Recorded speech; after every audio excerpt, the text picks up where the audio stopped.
Vous voulez voir comment je suis passée de ça à ça? Je vous explique tout de suite. C'est parti!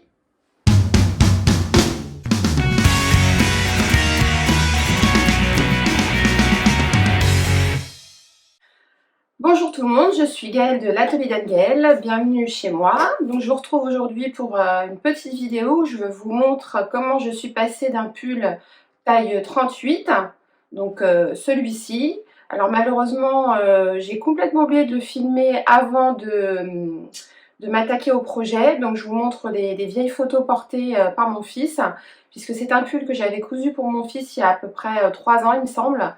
Donc il s'agissait à l'époque du patron le décontracté des BG Patterns. Et c'est un pull qu'il n'a jamais voulu porter. Voilà, parce que c'était fait par maman, peut-être, je ne sais pas. C'est dommage parce qu'il lui allait vraiment parfaitement bien. C'était vraiment du sur-mesure. En plus, j'avais fait ça dans un tissu que j'avais acheté au CSF à l'époque ou à l'Aiguille en fait, je ne sais plus, enfin au salon à Paris. Donc j'avais payé assez cher, avec le bord côte assorti que j'avais payé également assez cher. Je crois qu'en fourniture j'en avais pour près de 25 € avec le petit cordon assorti, plus l'achat du patron, enfin bon, voilà, et il a jamais voulu le mettre. Et ce pull, je n'ai pas réussi à le vendre, je ne voulais pas le donner et encore moins le jeter. Donc il est resté dans le bac à recycler pendant tout ce temps. Et j'avais quand même dans l'idée d'essayer d'en faire quelque chose de ce pull. Donc je l'ai récupéré, j'ai regardé un peu ce qui manquait pour moi, parce que bah, taille 38 pour aller sur un 46, forcément il manquait un peu de matière. Donc j'ai réfléchi comment pouvoir agrandir ce pull, et donc voilà ce que j'en ai déduit. Je vous ai filmé donc tout ça en détail. Je suis partie, moi, pour avoir à peu près les dimensions du patron du sweat super chic de My Super Bison, ou sport chic de My Super Bison, sweat que j'ai réalisé à l'automne, en début d'automne, que je vous ai présenté dans mon dernier podcast. Donc je suis partie de ce patron-là, et ça collait à peu près, et la chance que j'ai eue aussi, au niveau des carrures, de la carrure du pull, ça me correspondait. C'est pour ça que je n'ai pas eu à tout le démonter. Vous allez voir tout ça après dans la vidéo. Alors je m'excuse par avance si les explications ne sont pas toujours très claires, si les points de vue, la façon de filmer n'est pas toujours très appropriée, ou si vous ne voyez pas bien, c'est pas facile, sachant que je ne suis pas du tout pédagogue, je ne fais jamais de tuto, c'est pas pour rien. Donc merci de votre indulgence. En fait, j'ai surtout essayé de me concentrer sur la partie du col pour vous expliquer comment je procédais pour monter une bande de propreté, puisque c'est surtout ce qui intéresse, ce qui vous a intéressé sur Instagram et Facebook. Donc voilà, je me suis surtout attardée sur cette partie. Donc je vous laisse voir tout ça et je vous retrouve à la fin pour les essayages. Première étape, donc j'ai démonté tout ce qui ne me plaisait pas sur le sweat. Donc j'ai enlevé la capuche, les bandes de taille et les bracelets de manche. J'ai décousu uniquement les côtés pour l'instant. Et donc là, l'encolure qui est nue, puisque je veux remettre juste une petite bande d'encolure, je ne veux pas remettre de capuche. Moi, je ne suis pas très capuche. Donc, pour l'agrandir, ce pull, j'ai aussi laissé la poche. La petite poche de devant, j'ai laissé. Donc, en fait, en longueur, il est bon. Là où il va me manquer, c'est sur les côtés, forcément. Et puis, en les manches, qui sont beaucoup trop serrées. Alors, l'avantage, c'est que ce sont des manches qui sont parfaitement symétriques. Elles étaient coupées au pli, ces manches, donc elles sont parfaitement symétriques. Donc l'idée pour agrandir le pull, je vais rajouter une bande ici et en bas, sur le dessous de manche, une bande, voilà, je vais faire ça des deux côtés. Je vais faire la bande d'encolure dans le même tissu. Je vais rajouter des bracelets de manche et donc une ceinture de taille. Et le tissu que je vais utiliser pour faire ça, ça sera, vous avez tout le résultat du démontage du pull, surfilage, voilà, j'ai passé, ça m'a occupé le temps d'un téléfilm de Noël pour faire ça. Et donc, pour élargir le pull, je vais utiliser une chute de French Terry de mon stock. J'ai plié mon demi-devant au pli, donc. Et j'ai posé dessus le patron du sweat, le dernier sweat que j'ai fait de ma Super Bison. Alors, on peut voir qu'au niveau de l'encolure, le sweat de My Super Bison est plus échancré, mais ça, je ne vais pas y toucher parce que moi, justement, je le veux un peu plus ras du cou. Au niveau de l'emmanchure, on voit qu'on est quasiment raccord, surtout que le patron du sweat de My Super Bison est marge de couture incluse. Donc voilà, on n'est pas ridicule. Donc là, bah, c'est tout ce qui me manque que je vais devoir rajouter. Et pour la longueur, le sweat de mon fils est plus court puisque j'ai retiré la ceinture. Mais moi, le sweat de ma Super Bison, de toute façon, était trop long. J'avais retiré 5 cm. Donc en longueur, une fois que moi, j'aurai rajouté ma petite bande de ceinture, on sera beau au niveau de la longueur. Donc je vais partir là-dessus.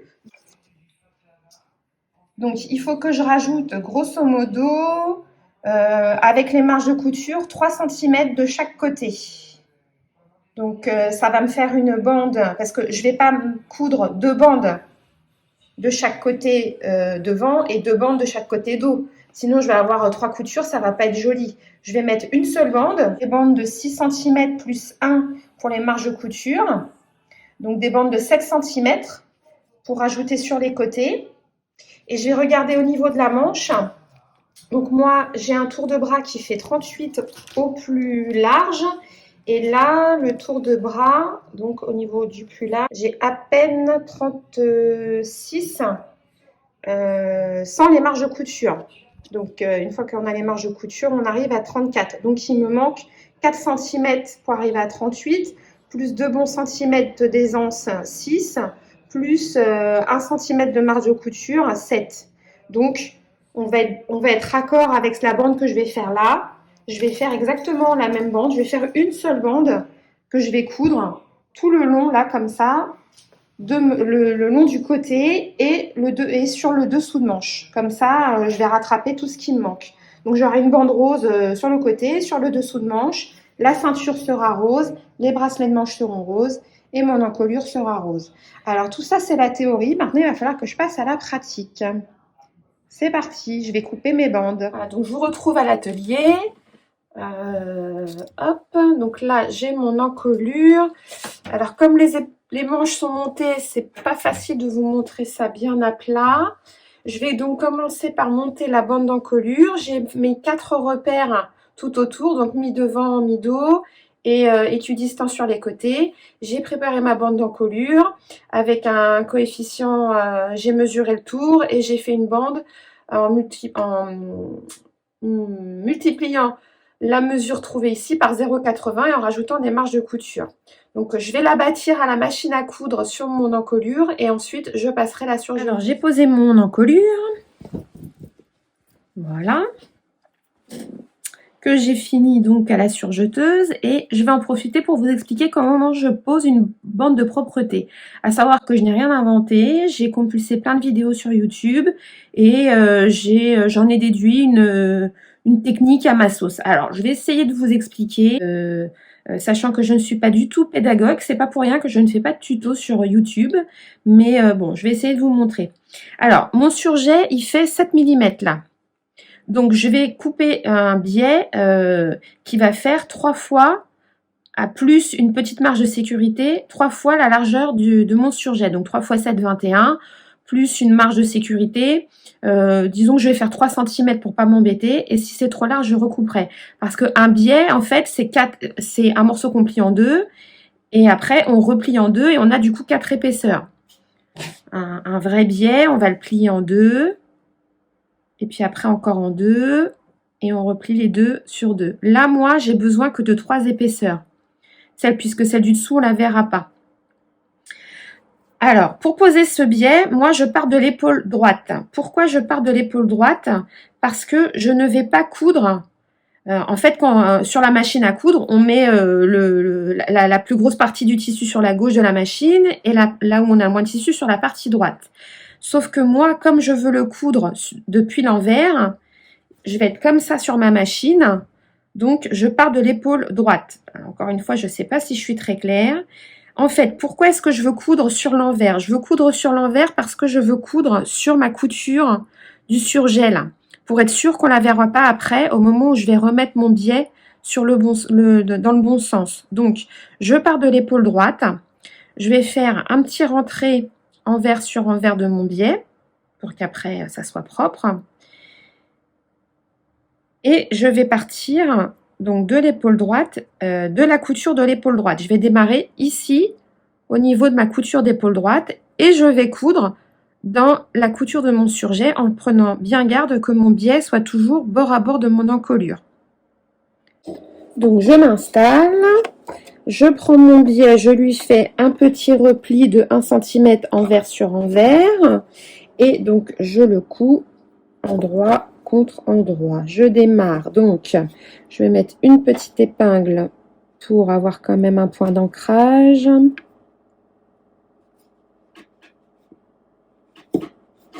Voilà. Et le plus dur, c'est de démarrer. C'est toujours ça, quoi qu'on fasse. Hop. Je démarre à ma couture d'épaule.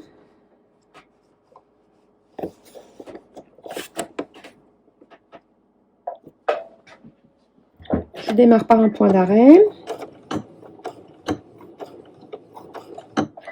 Là, j'ai allongé un petit peu mon point, on s'en fiche un peu. J'ai mis 2,8 alors que moi, les réglages par défaut, c'est 2,4 sur ma machine. Et donc, je suis partie. Donc, en prenant bien garde que mon biais soit bien bord à bord de mon encolure et je pique bien dans la piqûre, dans la couture du surjet.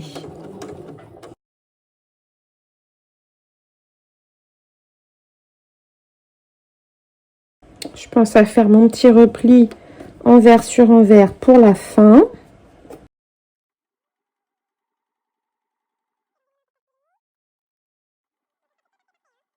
Bon, ça sera peut-être pas parfait, hein. Mais bon, j'ai décidé qu'il fallait que j'arrête de chercher la perfection à tout prix.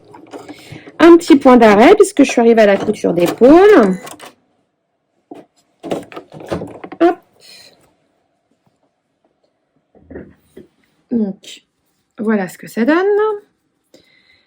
Si je vous le remets sur l'endroit, voilà, donc on a cousu le biais. Donc maintenant, le but du jeu, c'est de le rentrer sur l'envers de la couture. Donc là, si je me remets sur l'endroit, voilà. Et on va rentrer donc dessous pour qu'à la fin, on ait ceci. Donc, et on va piquer au bord, là, ici, le plus au bord possible. Donc, moi, mon biais, il est un tout petit peu plus large que mon surgel, hein, puisque ma couture, elle est ici, donc je dois avoir 3-4 mm, donc je vais le laisser, je ne vais pas le recouper. Je vais juste recouper là, ici, au démarrage, parce que j'en ai un peu trop et que ça me gêne plutôt qu'autre chose. Voilà. Mais sinon, on est bon. Donc, on le replie sur l'envers, sur l'intérieur de la couture, tout du long, comme ça. Alors, on peut s'aider du fer à repasser. On le replie comme ça. On épingle. Et on essaye d'être régulier pour avoir toujours la même largeur de biais. Parce qu'il faut penser que c'est une couture qui va se voir sur le dos du pull, sur l'endroit donc, hein, l'endroit du dos. Donc il vaut mieux que ça soit régulier.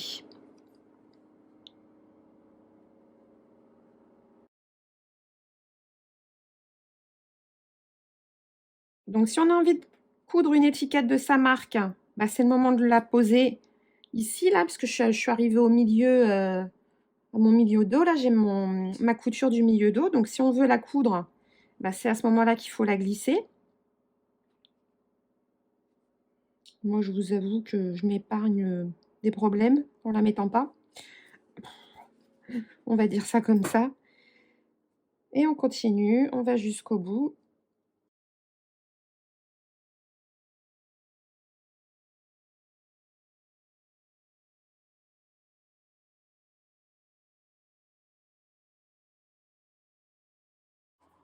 Parce que c'est pareil, le but du jeu, c'est que sur l'endroit, votre couture,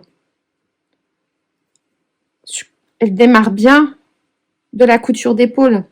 Si elle démarre avant, ça va pas être joli. Bon, après, c'est quelque chose que vous pouvez rattraper à la main facilement, à condition d'avoir laissé assez de longueur de fil au départ. Donc là, j'ai épinglé toute ma bande de propreté. Donc, j'ai plus qu'à la coudre à la machine. Alors, on repasse à la machine. J'ai changé mon fil de canette, j'ai mis du gris. Et on va essayer de faire quelque chose de propre. Je ne fais pas de point d'arrêt ni d'aller-retour, hein, parce que pour pas que ça se voit sur l'endroit, je l'arrêterai à la main. Je rentrerai mes fils à la main. Et j'y vais tout doux en essayant d'être bien régulière.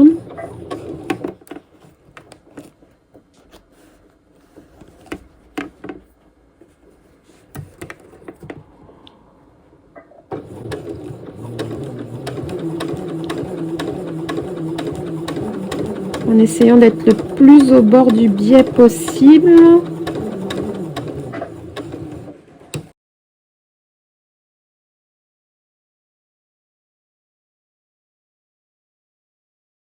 Alors, étiquette ou pas étiquette?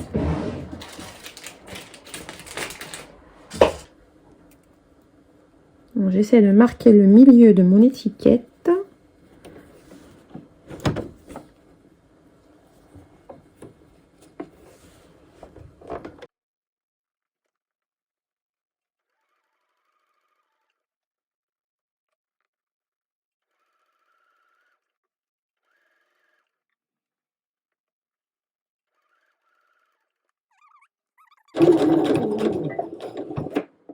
Voilà, là j'arrive au bout de mon biais et je pense que je ne suis pas arrivée à la couture d'épaule.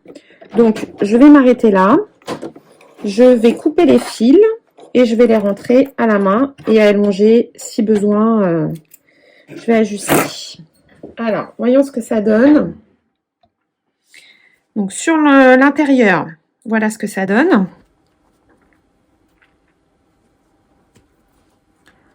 Voilà, j'ai quand même glissé ma petite étiquette. Et sur l'extérieur, donc ce que je vous disais, on voit la couture.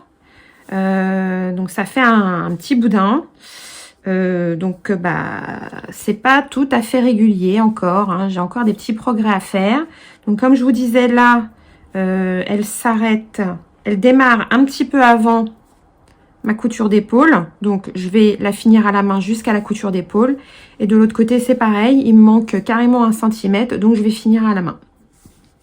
Mais bon, grosso modo, voilà l'idée. Moi, c'est comme ça que je fais. Pour moi, pour l'instant, c'est la façon la plus facile que j'ai trouvé de faire, qui me donne le résultat le plus propre, même si j'ai encore des progrès à faire. Mais voilà, en tout cas, mon encolure est terminée. Donc, je vais continuer le pull. Hein, donc, je vais mettre mes petites bandes de côté. Bon, ça, je ne vais pas vous montrer. Je vous montrerai le résultat final.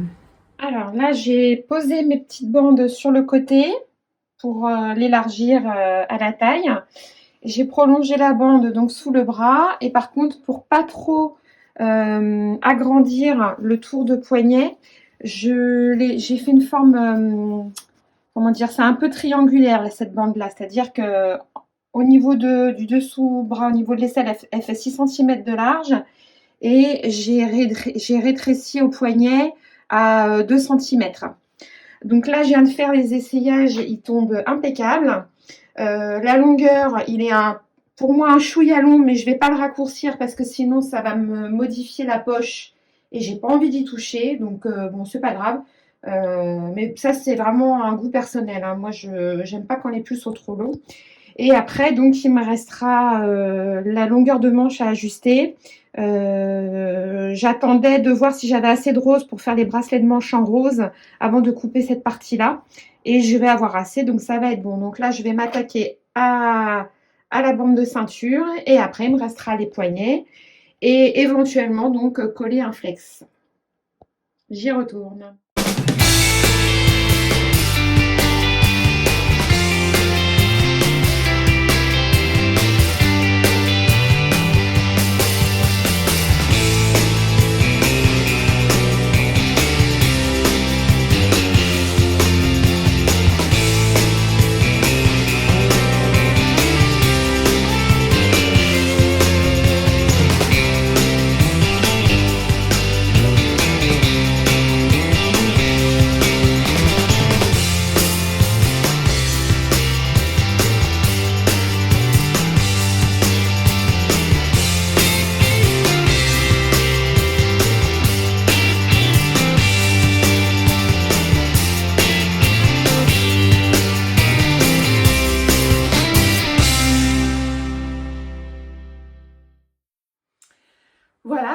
que cette petite vidéo vous aura plu, que vous aurez appris peut-être quelque chose ou que cela vous aura donné envie de customiser, de transformer, de reprendre d'anciennes réalisations qui dorment dans un coin peut-être de votre atelier. Voilà, je vous souhaite de très belles fêtes si je ne reviens pas d'ici là et ou si vous ne revenez pas me voir d'ici là. Et je vous dis à très bientôt. Ciao!